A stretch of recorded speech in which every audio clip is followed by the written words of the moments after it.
You have to hear what Kurt Angle admitted recently on the Kurt Angle Show regarding his latest WB tenure. And I'm not talking about his in-ring days. I'm talking about his behind-the-scene days. And it's very interesting. And you got to give him credit for being honest. Now, look, Kurt Angle is one of the greatest wrestlers of all time.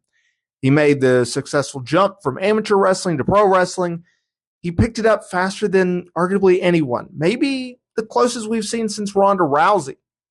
Kurt Angle can do it all. He was a heel. He was a babyface. He could make you believe that he was serious. He could make you believe that he was a love, funny guy, right? Very comical in that regard.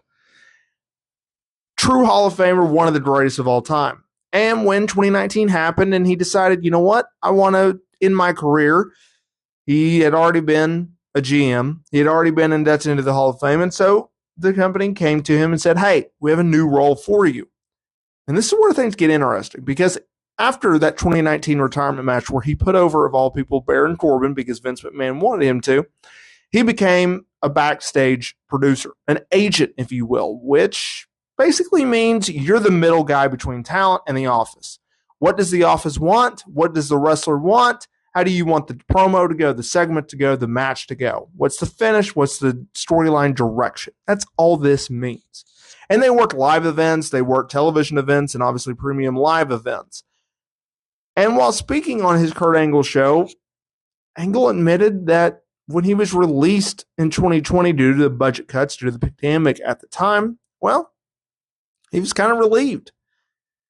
And admitted that he wasn't really passionate about this job. So this is what he had to say. Yes, Mark Carrano, who was then head of talent relations, called me. Hey, we're going to let you go.